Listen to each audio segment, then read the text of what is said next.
Hello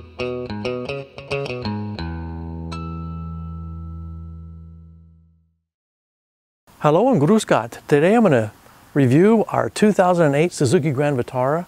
This is the US version. They didn't sell a whole lot of these because Suzuki had already decided apparently to start preparing for exit out of the US market. This one came with a 2.7 liter V6 engine with a 5-speed automatic transmission built by Aisin in Japan. We've had 0 defects in 5 years, although we do maintain it very well. Consumer Reports said it didn't have enough power. That was one of the things they knocked it down on. We think it has plenty of power, but what Suzuki marketing should have done was, for the US market, added a turbocharger, and that would have certainly made it a very, very powerful engine for this market. Consumer Reports also rated it kind of poorly on braking for the 2008 version. It brakes really well, but the rear brakes are drum. They should have actually had 4-wheel disc brakes. That would have been a better thing to have. And Consumer Reports also rated it kind of poorly for interior noise. And we found some of that was the original Yokohama Geolandar tires. They had a lot of road noise. So we replaced those with another type of tire, and it's much quieter. Although we do hope to upgrade the interior by putting some like Dynamats in to dampen the noise. And so again, this is what the engine compartment looks like. Beautiful, well done. Very happy with this. It has projector headlights over here. This one came with fog lights and driving lights and all sorts of extra lights. Really nice. It has the hood dampening, or noise dampening pad on the hood. So that was good. And we'll take a little walk over to the side and talk about it a little more. Okay, on ours we added the Suzuki side molding that was available. So that's the only thing I think that we have added so far. I've been trying to find some additional components from Suzuki, but in this market they're very hard to find. It came with inky wheels, which is really good. Nice alloy cast wheels, one piece, so that's good. And that's about all I can say about it from the side, and we'll take a look inside and we'll talk about some of the compartments and some of the things it came with as far as features go. So we'll be right back. One cool feature of this truck is it uses a smart key technology. So all you got to do is just keep this in your pocket and you can push the button and allow you to open the door. So let's take a look inside the driver's side door here. As you can see, it comes with a built-in stereo speaker. It's got speakers up here as well. And it's got some nice wood grain trim on this one, really nice. And so we'll sit down in the driver's seat and take a look, and I'll talk about some of the features from this area over here. And it is left-hand drive because we drive on the proper side road over here in the States. Okay, here's the driver's side. As you can see, there's like a sunroof here, and you just slide this closed or open, and you can actually pop it open using electronic control so it gets some fresh air in here.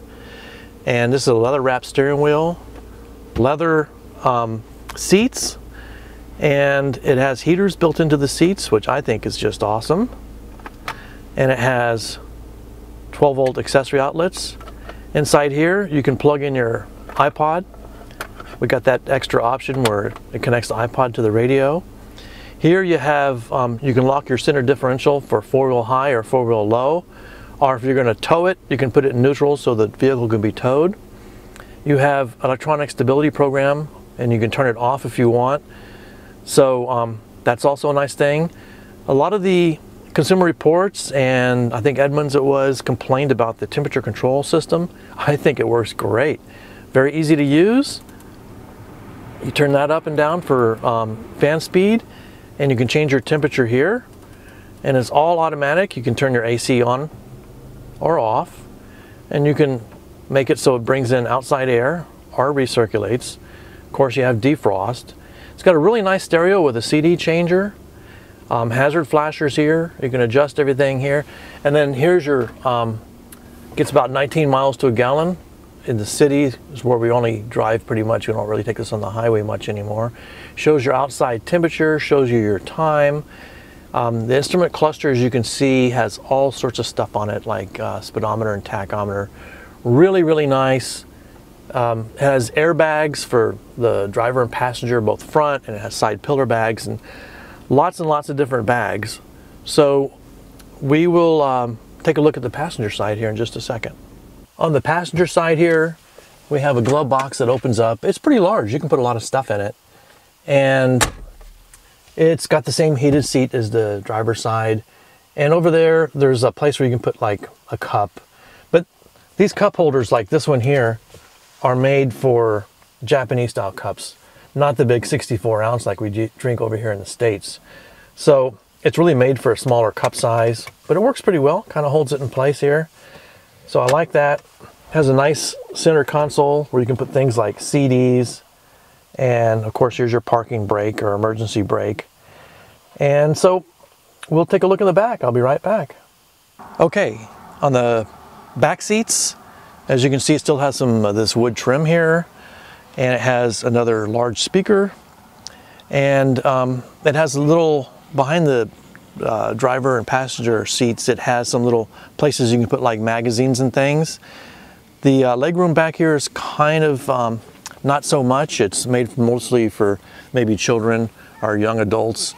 And the height to the ceiling is really made not so much for the American passenger. If you're over 6 feet tall, you're probably going to be touching your head on the ceiling, although it's not too bad. And it has a center seat you can hook up, and you can fold the seats down and make more room. So kind of the standard thing. Has headrests for each seat too. I should mention that. So you could put 3 passengers back here, and all of them have a headrest to kind of protect them in case of an accident or to make their ride more comfortable. So that's it for the back seat. Now we'll look in the rear. Okay, here in the back we have a spare tire.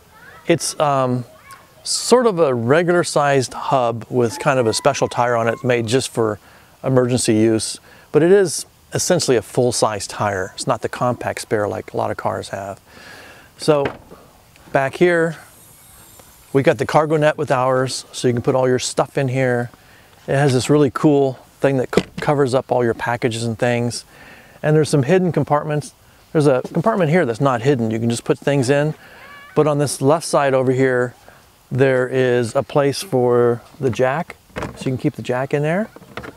And there's also some outlets, so you can plug 12 volts in right over there. And there's different kinds of hooks and things you can hook things onto, like different tie downs. So if you want to tie down your luggage when you are on a trip, that's what you can do. And that's pretty much it, except there's one more compartment here. You can put a first aid kit or something under there. Oh, and one last thing is underneath this whole back panel, there's a hidden compartment underneath here that you can get to, and you can keep things in there. So it's pretty slick the way they set it up. I really like it a lot.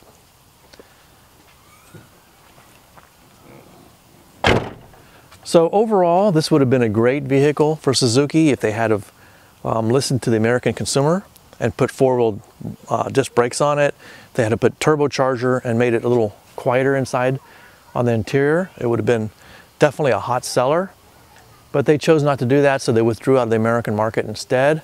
But if you can find one of these used, or if you're lucky enough to live overseas and you can buy one new, I think they are a great choice in vehicle. I think Suzuki makes awesome products, and I'm really happy to say that we've had 0 defects, and I'm very happy with this truck. So that's all there is to it. Thanks for watching. Tschüss.